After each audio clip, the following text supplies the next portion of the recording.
Si vous tapez kayak dans Google, qu'est-ce que vous recherchez? Est-ce que vous recherchez le comparateur de voyage? Est-ce que vous recherchez la pratique sportive ou le bateau? Ou alors vous êtes passionné de géographie et vous cherchez l'île à kayak en Alaska? Et demain, vous vous dites, vous, en tant que référenceur, j'aimerais bien être premier sur kayak. C'est un mot-clé qui m'intéresse, je vends des bateaux. Comment faire en sorte, juste avec Google, de pouvoir comprendre comment être premier sur ce mot-clé?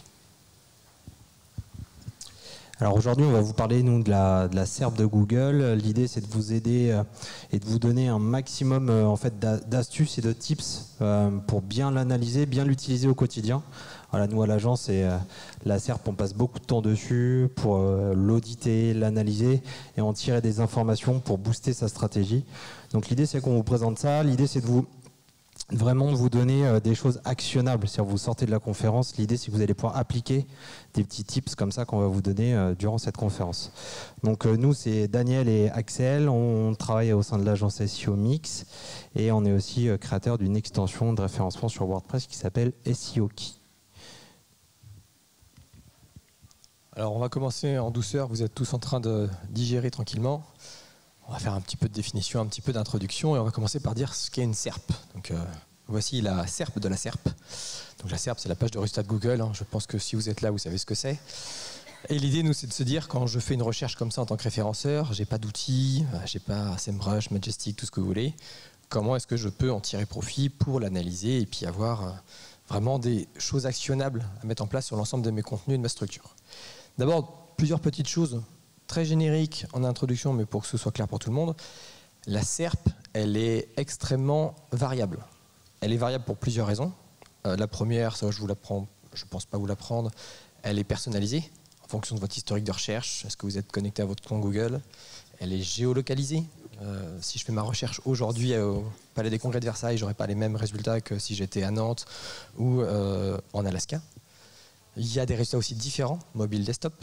Vous n'avez pas le même positionnement en fonction de la requête sur les deux types de SERP. Et également, vous avez de multiples data centers quand vous faites une recherche. Et votre recherche à un instant T, vous avez accès aux résultats d'un data center qui peut ne pas être celui d'un autre data center. Et si, ça c'est important, c'est qu'en fait, ça va impliquer que quand vous allez analyser la SERP, vous ne devez pas analyser une SERP. Vous devez analyser autant de variations de SERP que vous avez. Si par exemple, je veux me positionner sur la vente de tablettes de chocolat, il faut que je fasse mes tests et tout ce qu'on va vous montrer sur mobile, mais aussi sur desktop. Je vais le tester sur le positionnement de la France, mais aussi sur la ville de Nantes, la ville de Paris et tous les autres lieux que je vais cibler. La deuxième introduction, là encore pour aussi que ce soit clair dans votre tête, il y a le bon mot-clé et il y a le mauvais mot-clé. C'est-à-dire que tout ce qu'on va vous dire après part du principe que le terme que vous avez sélectionné, que c'est un terme qui soit pertinent. Un terme pertinent, pour faire rapide, c'est un terme déjà sur lequel vous allez pouvoir répondre aux besoins. Est-ce que j'ai des produits, des services, de la pub? Est-ce que je peux faire du lead sur le terme sur lequel je veux me positionner? Il est non générique. De même, il a fait un volume de recherche suffisant. Est-ce qu'il y a une personne ou 50 000 personnes par mois qui recherchent le terme? Alors, petit bémol sur ça, méfiez-vous énormément de tous les outils qui vous donnent des volumes. Si vous fouillez un peu dans la Search Console, vous vous rendrez compte des fois que quand vous êtes positionné, le volume de recherche n'est pas du tout celui que les outils vous avaient annoncé. Donc faites juste attention à ce point-là. Et une autre petite tip pour savoir si mon mot-clé il est bon et qui vous permet de le savoir de manière immédiate, est-ce qu'il y a des pubs? C'est-à-dire que des fois vous avez des mots-clés sur lesquels on vous dit il y a 0 recherche ou 10 recherches par mois, puis vous voyez 4 annonceurs qui sont dessus. Théoriquement, ça doit vous mettre la puce à l'oreille, il y a peut-être du business à faire là-dessus. Et le deuxième point important pour se dire est-ce que mon mot-clé est bon, c'est qu'il faut que je comprenne l'intention de recherche.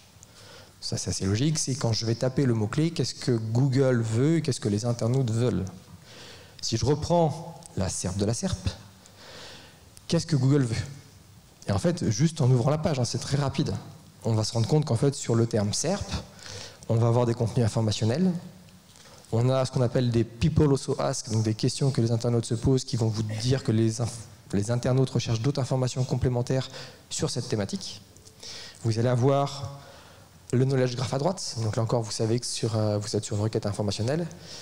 Et moi, ce que j'aime le plus, c'est tout simplement juste en dessous de votre recherche, les liens d'accès rapide qui changent systématiquement en fonction de votre recherche et qui vous disent immédiatement ce que vous voulez. Pour certaines requêtes, ce sera shopping en premier. Ici, vous voyez, je vais avoir images, actualité, définition. Là, on sait qu'il faut un contenu d'information si je veux pouvoir performer dessus. De la même façon, n'hésitez pas dans la SERP à rajouter des petits add-ons. On vous en montrera d'autres plus tard dans la conférence. Je vous donne un exemple. Ici, vous êtes avec Keyword Surfer. Vous l'installez, c'est gratuit. Et dès que vous allez faire une recherche, vous aurez quelques informations. À prendre avec des pincettes, je le redis. Ici, par exemple, je tape agence SEO et il me dit il y a 3600 recherches en France. Ça me donne un ordre d'idée du volume de recherche et du potentiel de trafic que je pourrais avoir. Ça va me donner dans la colonne de droite d'autres mots-clés pour me dire tiens, il y a peut-être d'autres termes, d'autres contenus à aller créer, et ainsi de suite. Et dernière chose, avant qu'on rentre dans le vif du sujet, il faut aussi savoir si mon mot-clé il est bon.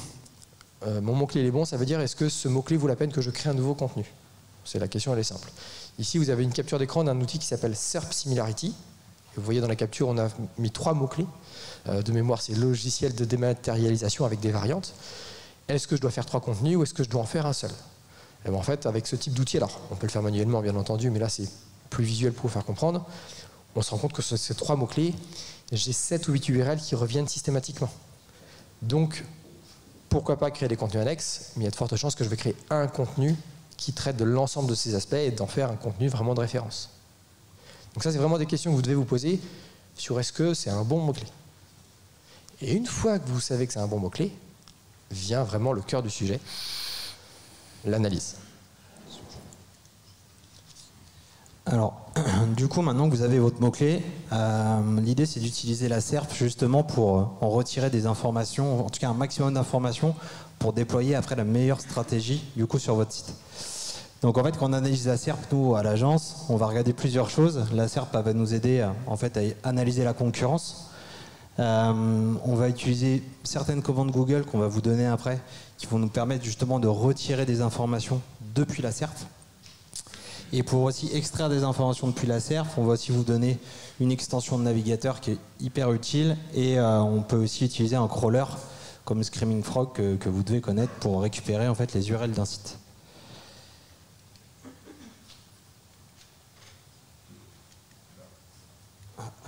Hop.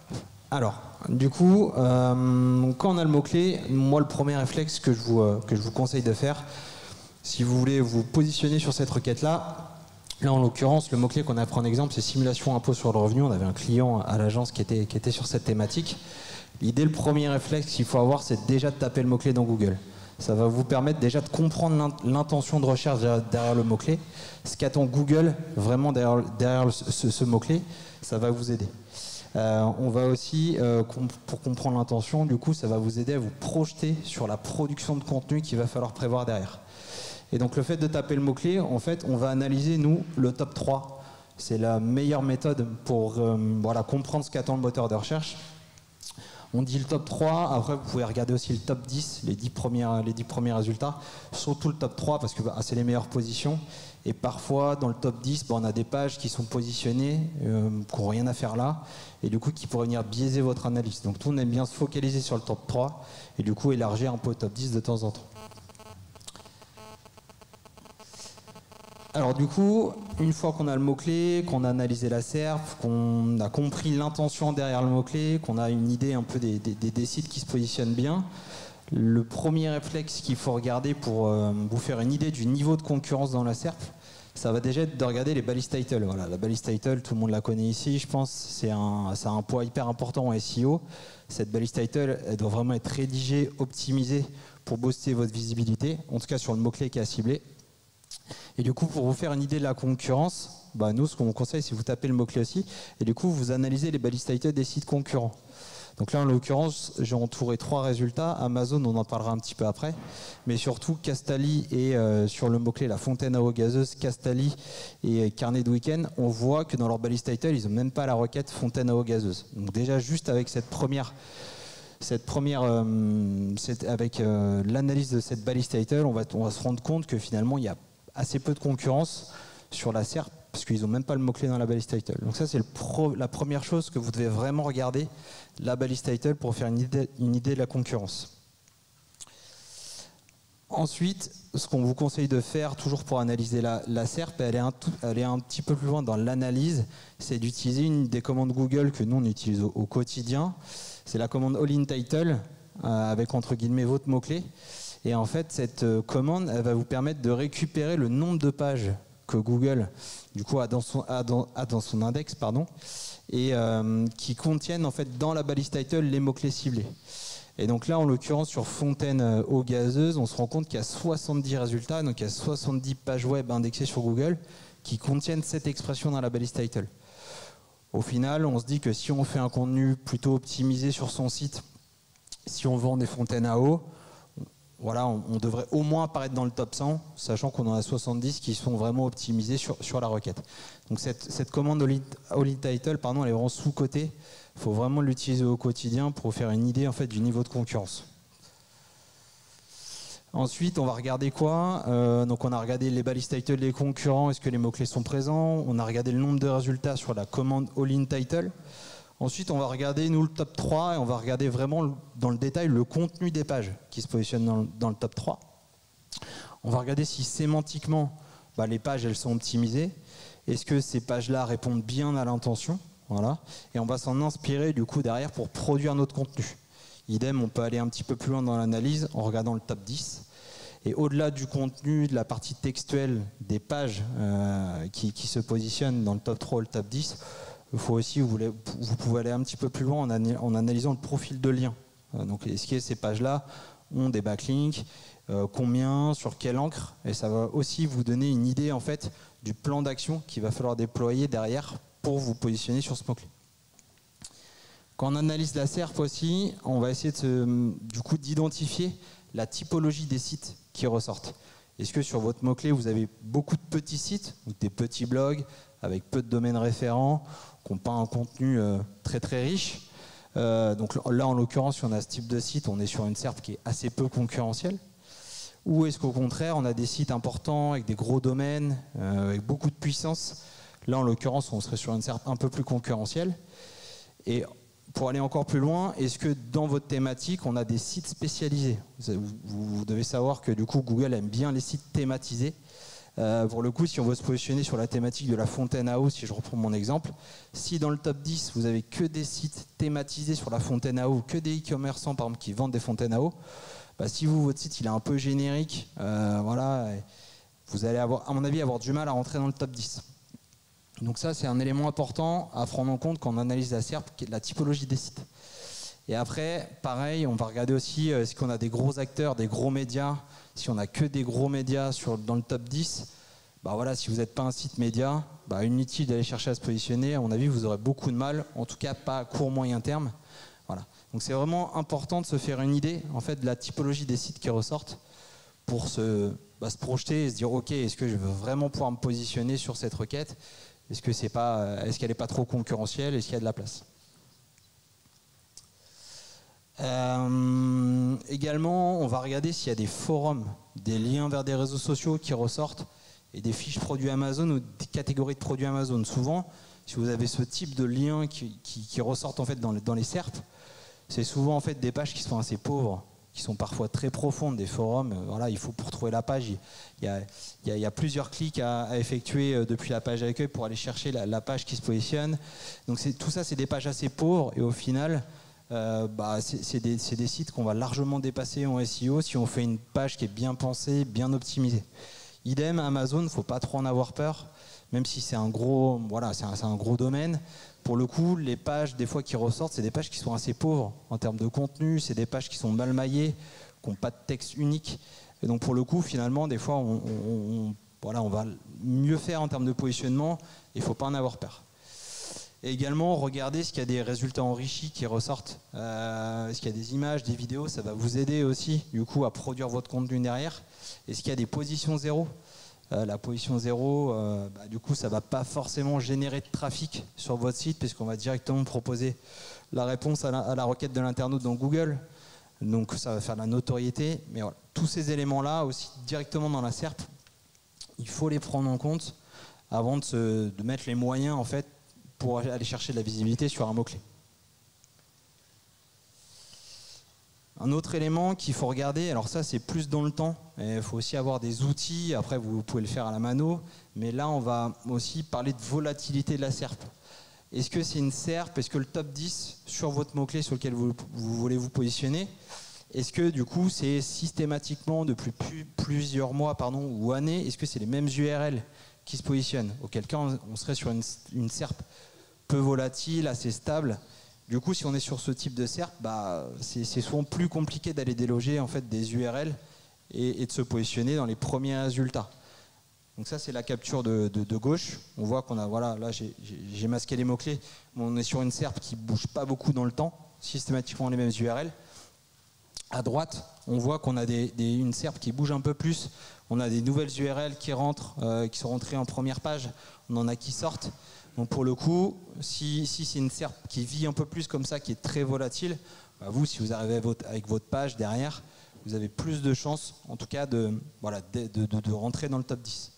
Donc, tous ces éléments-là, il faut aussi les regarder. Par contre, ça, c'est des choses qui s'analysent dans le temps. Voilà, il faut suivre la SERP et son mot-clé, en fait, semaine après semaine, mois après mois. Ensuite, là, je vais vous lister quelques commandes Google. Donc, on en a vu une précédemment, la All-in Title, qui est vraiment sous-cotée en SEO, qu'il faut vraiment utiliser au quotidien. Là, je vais vous en lister quelques-unes. La site 2 points, le nom de domaine, ça vous permet d'avoir le nombre de pages indexées sur votre domaine ou sur le domaine d'un concurrent, si vous voulez analyser un concurrent. Et en fait, on a fait 2 captures. Là, à gauche, c'est la capture de l'indexation, enfin des pages indexées sur Google, et à droite, c'est les pages indexées sur Bing. On se rend compte qu'on a 30 pages indexées pour le site SEO Key sur Google, on en a 46 sur Bing. Parfois, là, en ce moment, il y a beaucoup de problèmes d'indexation sur Google. On a des pages qu'on met plusieurs jours, semaines à indexer. Justement, pour vous rassurer et être sûr que ce n'est pas un problème technique, allez voir si cette page-là n'est pas indexée sur Bing. Si elle est indexée sur Bing, c'est que normalement, il n'y a pas de problème technique. Si elle ne l'est pas, creusez de ce côté-là pour voir quel est le problème qui fait que cette page-là, elle ne s'indexe pas. Donc là, on a des vraies différences. Donc c'est bien d'aller jeter un œil. On ne le fait pas souvent, d'aller prendre le réflexe d'aller sur Bing aussi pour regarder un petit peu l'indexation. Donc là, je vous ai remis en fait la capture avec du coup la commande All-in Title. Là, j'avais pris un autre exemple pour Sitemap WordPress où on a 1170 résultats. On va dire généralement, après voilà, ça c'est à prendre avec des pincettes bien évidemment, mais souvent quand on est en dessous de 5000 résultats, on peut se dire que le mot-clé, normalement, il est assez facile ou la concurrence est moyenne. Quand on commence à avoir plus de 5000, 10 000 résultats, on est déjà sur avec cette requête, donc c'est-à-dire que c'est toutes les pages qui ont dans leur balise title le mot-clé. Pour le coup, on va être sur une concurrence un petit peu plus forte. Voilà. Une autre commande que vous devez utiliser aussi pour analyser le SEO de votre site, c'est la commande cache 2 points en fait, et votre URL qui vous permet en fait d'avoir la date de la dernière exploration de Google de votre page. Parfois, on met en place des optis, on se dit ok, ça marche pas, mon positionnement n'évolue pas ou peu. Et quand on utilise cette petite commande, du coup, on se rend compte que Google, en fait, ça fait quelques jours ou semaines qu'il n'a pas visité la page. Donc, s'il n'a pas visité, crawlé la page, pour le coup, il n'a pas pu prendre en compte les optis que vous avez pu mettre en place ces dernières semaines. Donc, pensez à aller jeter un œil de temps en temps. Ça donne aussi, c'est un petit critère de confiance. Si Google il passe souvent sur votre site, qu'il y a des dates qui sont un peu récentes, voilà, c'est que Google a confiance en votre site et que vous avez plus de chances aussi d'aller chercher des belles positions. Cache 2 points. Et la dernière commande qu'on a mieux utilisée à l'agence, c'est la commande related 2 points de nom de domaine. C'est là qui est un petit peu moins utilisée, mais nous on l'a bien utilisé tout simplement pour ressortir en fait des domaines qui sont proches de votre thématique. C'est-à-dire que là Google il va vous afficher des sites voilà, dont la thématique est assez proche. Donc s'il y a des concurrents qui vont ressortir, mais ça peut être aussi une bonne source pour aller chercher du backlink en fait, à contacter ces sites-là pour aller leur proposer un article invité ou un partenariat. C'est toujours bien de recevoir des liens depuis des sites qui sont dans notre thématique. Hein, ça, je vous l'apprends pas, mais voilà. Donc cette commande-là, elle peut être intéressante à creuser, voir aussi si c'est vraiment des vrais concurrents qui ressortent. Il faut savoir que ces commandes, là, Google, vous pouvez les multiplier. C'est-à-dire que là, dans mon exemple, j'ai utilisé la commande site2.seokey.fr pour avoir le nombre de pages indexées. Et en fait, j'ai retiré avec le moins inurl .lexique, j'ai retiré toutes les URL qui contenaient lexique. Donc ça me permet voilà, d'avoir le nombre de pages indexées, sauf les pages du lexique, par exemple sur le site SEOkey. Et pareil, on peut mettre un site le nom de domaine avec un mot-clé, du coup entre guillemets, qui vous permet là de récupérer toutes les pages du site SEOkey indexées et qui contiennent le mot-clé lexique dedans. Parfois, ça peut être intéressant pour espionner un peu les concurrents. On a des collections de produits ou qui vendent une certaine marque. Du coup, d'aller utiliser ça, ça permet d'avoir le volume de pages en fait, d'indexer sur cette collection-là ou sur ce produit-là. Donc là, on a parlé des commandes Google. On va aussi, du coup, là, vous présenter une extension de navigateur qu'on aime bien utiliser, qui est Scrap Similar. Donc ça s'installe sur Chrome, Firefox. Et en fait, via des requêtes XPath, donc le XPath, c'est un petit langage en fait, de requêtes qui permet d'aller extraire d'une page HTML en fait, une portion de votre page HTML. Là, en l'occurrence, du coup, sur Agence SEO, j'ai fait une petite requête XPath où j'ai dit va me chercher tous les H3 parce que j'ai vu que en fait, tous les titles, elles étaient balisées en H3 dans la SERP. Et du coup, je fais cette petite requête-là et en fait, automatiquement, ça me ressort toutes les balises titles que je peux copier, coller dans un document pour les analyser, prendre le temps de les analyser dans le détail. Donc ça, voilà, ça c'est vraiment utilisé au quotidien. Vous pouvez aussi, si vous affichez 100 résultats, vous récupérez les 100 balises titles des 100 sites qui se positionnent sur Agence SEO. Également, on peut aller récupérer les URL. Bon, après, il y a des outils qui le font aussi, hein, mais ça peut être aussi intéressant. Là, j'ai fait une autre requête XPath pour aller récupérer toutes les URL qui se positionnent sur la requête Agence SEO. Un petit copier-coller dans un fichier Excel ou dans un document, et du coup, on peut aussi facilement suivre après ces URL. Et ces deux requêtes XPath là que je viens de vous montrer, il faut savoir que vous pouvez aussi le faire avec Screaming Frog. Dans Screaming Frog, vous avez une fonctionnalité qui s'appelle extraction personnalisée, dans laquelle vous rentrez les requêtes XPath, vous allez chercher dans le document HTML des éléments que vous voulez extraire, et du coup facilement après, Screaming Frog vous ressort ces éléments, vous pouvez les exporter dans un CSV, dans un fichier Excel, et du coup les analyser. Et donc là, tout ce que Axel vient de vous dire, donc avec toutes les commandes, etc., l'analyse, je vous disais moi au début que la SERP, elle était malléable, qu'elle était différente en fonction de votre périphérique, de votre localisation, etc. Donc l'idée, c'est que tout ce que fait Axel, en fait, on va après pouvoir le rechanger, le reparamétrer. Il faut savoir que quand vous faites une recherche dans Google, Google va ajouter automatiquement des paramètres dans l'URL. Donc par exemple, ce que vous avez en haut à droite où j'ai fait une recherche sur le terme test. Et vous allez pouvoir ajouter des paramètres pour pouvoir affiner votre recherche. Alors certains sont assez basiques. Le premier, le paramètre que vous avez, HL égale votre langue, permet juste de cibler dans quel langage vous voulez faire votre recherche. Donc ça, c'est assez basique. Le num égale, donc là avec l'exemple de 100, c'est vous allez dire à Google, affiche-moi directement 100 résultats d'un coup. Donc quand vous scrapez Google, c'est extrêmement pratique. Surtout que pour ceux d'entre vous qui scrapent, je pense qu'il y en a quelques-uns dans la salle, je ne ciblerai personne. Grosso modo, sur ce scrap, en fait, vous pouvez faire vite éjecter par Google. Donc, moins vous crawlez de pages à la fois, plus vous allez pouvoir récupérer de la donnée. Et de la même façon, le paramètre PWS égale 0. Celui-là permet de dire à Google que vous voulez désactiver la personnalisation automatique. Donc, tout ce qui est historique de recherche et ainsi de suite va être désactivé. Par contre, ça ne désactivera jamais votre géolocalisation. Et en nav privé, de la même façon, vous n'aurez jamais une géolocalisation générique, puisque même en navigation privée, une partie de votre géolocalisation va quand même être utilisée par le moteur. Et donc vient un autre paramètre, hyper fun, le UULE, qui est un encodage de votre localisation géographique, et où en fait naturellement Google va le mettre en place. C'est-à-dire que quand on fait une recherche, il y a souvent marqué que c'est les résultats pour le nom d'une ville ou le nom d'un quartier. Si vous allez sur ce site-là, vous pouvez forcer la zone géographique que vous ciblez. Et donc si moi, par exemple, je suis e-commerçant et que je cible, je veux vendre à Nantes, à Paris, à Strasbourg, à Lyon, je vais pouvoir tester mon positionnement dans l'ensemble de ces zones géographiques. Et si je veux un paramétrage générique, je vais utiliser, alors là c'est l'exemple pour le balisage de la France, je dis sur l'ensemble de la France, donc ne pas être géolocalisé dans une ville précise, donne-moi la SERP générique. Donc n'hésitez pas en fait à, quand vous analysez une SERP, le faire en long, large, en travers. Et une fois que vous avez fait tout ça, on va peut-être commencer à bosser, on va créer notre contenu. Parce que ça reste quand même le nerf de la guerre.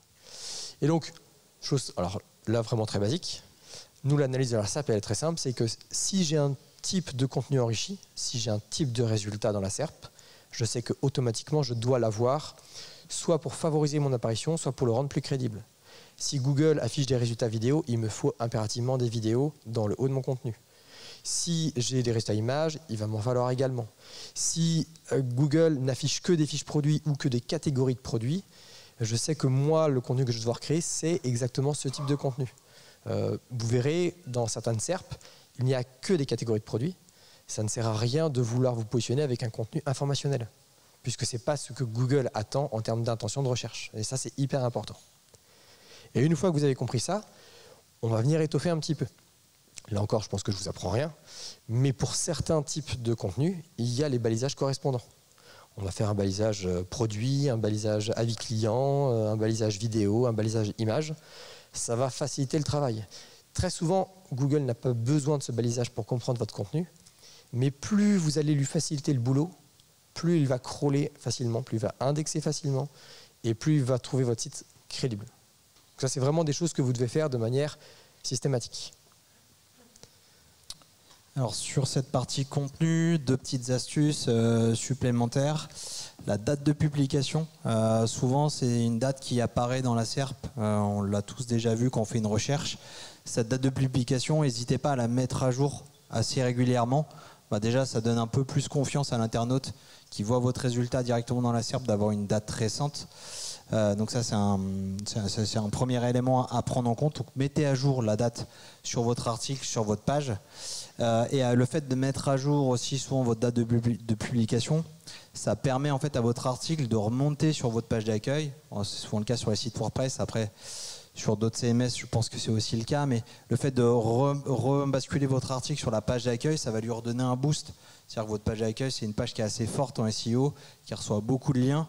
Le fait de le réafficher cet article-là, peut-être qui est un peu ancien, sur votre page d'accueil, ça va tout de suite lui redonner un vrai boost.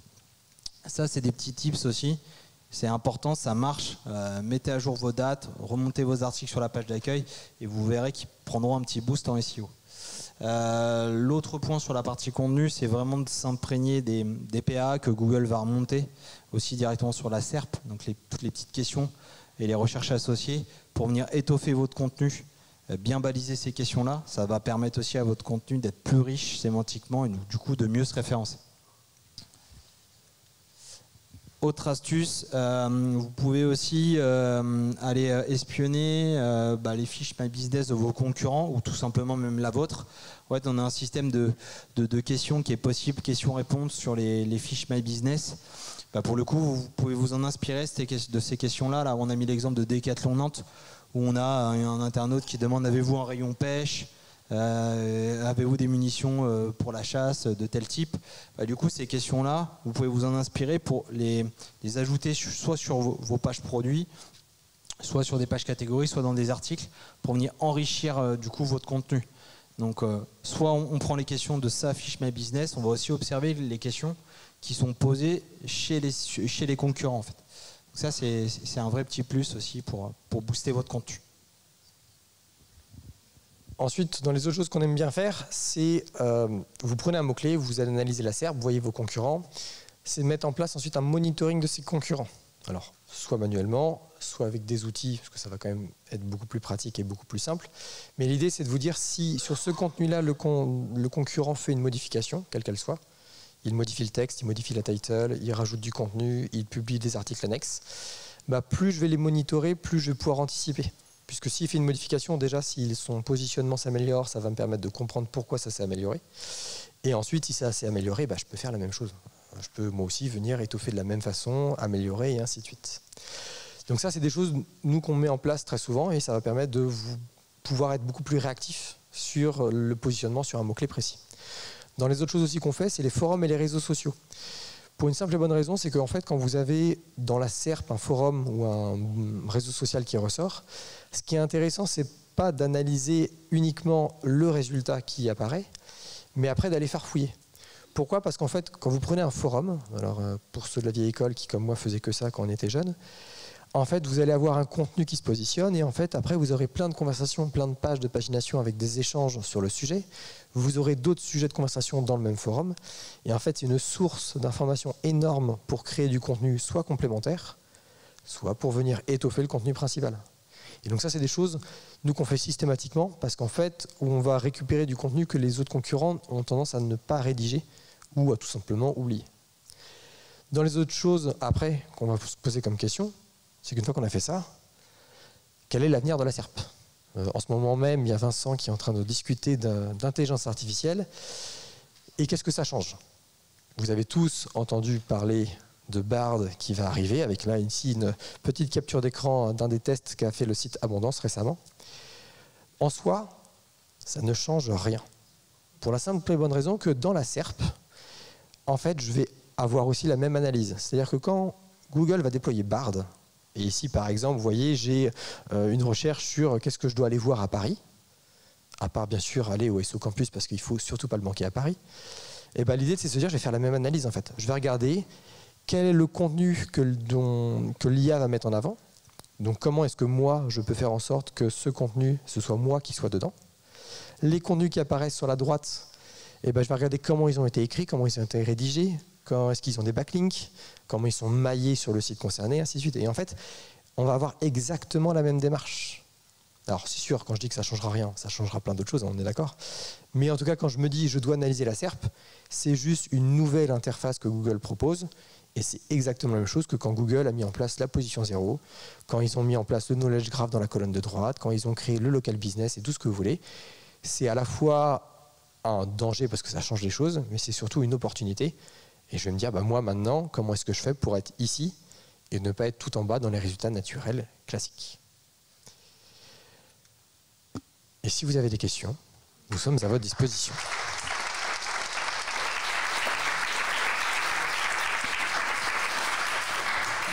N'oublie pas la question mug. Attention, vous êtes prêts? Comment savoir si la concurrence est forte sur le mot-clé ciblé? Oui. Joué. On peut applaudir.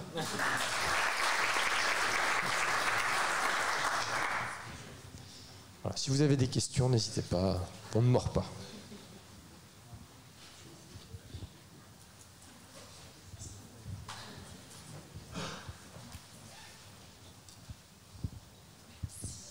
Bonjour, merci pour cette conf, elle était hyper intéressante. J'ai une petite question par rapport à la similarité des SERP. À partir de... Alors, je sais que les SERP varient en fonction de la requête, etc. Mais à partir de quel pourcentage de similarité on peut se dire, bah là, on va créer des contenus qui sont soit plus étoffés, soit se dire, bah, on peut tout mettre sur la même page? Alors, je vais faire une réponse de référenceur. Ça dépend. C'était obligé. En fait, ça va vraiment dépendre déjà de la similarité déjà en termes de nombre d'URL. Donc là, dans l'exemple qu'on avait donné, il y avait 7 à 8 URL sur 10 qui étaient identiques. Donc déjà, là, on commence vraiment à se poser la question. Il y en aura toujours quelques-unes, donc ça, c'est pas le souci. Après, ça va être aussi l'ordre dans lequel elles sont affichées. Parce que si sur une requête, j'ai 5 URL identiques, mais elles sont top 5 sur la première requête et dans la deuxième requête, elles sont dans les 5 dernières, ça veut dire que j'ai quand même une intention un peu différente. Donc, en fait, je vais dire ça dépend. Et l'autre question aussi à vous poser, c'est est-ce que je suis capable de rédiger un contenu réellement différent sur la requête? Là, dans l'exemple qu'on a donné, c'était des variantes du même terme. Et donc là, c'est quand même assez compliqué de faire un vrai contenu unique, vraiment différent, pour ne pas avoir des notions où Google va se dire, bah, tiens, ces deux pages, même si il y en a une qui est approfondie par rapport à l'autre, voilà, est-ce que ce ne sont pas vraiment similaires et ça risquerait de me nuire? Donc voilà, la réponse va être, ça dépend. Juste pour compléter aussi, ce que vous pouvez faire, c'est publier un premier contenu sur le mot-clé et du coup voir si ce contenu il remonte également sur l'autre mot-clé. Du coup, voilà, de faire ce test-là aussi. S'il n'y a vraiment pas de position sur le second mot-clé, bah, c'est peut-être une indication qu'il faut faire une seconde page. Par contre, naturellement, si le contenu il est bien optimisé, normalement, il devrait remonter sur les deux mots-clés. Si sur la SERP, on a quasiment les mêmes URL, quoi. Ouais. Une autre question?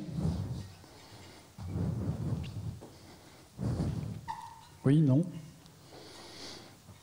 Bon, de toute façon, nos conférenciers restent là pendant quelques minutes encore pour répondre à vos questions avant de passer à la prochaine conférence dans 5 minutes.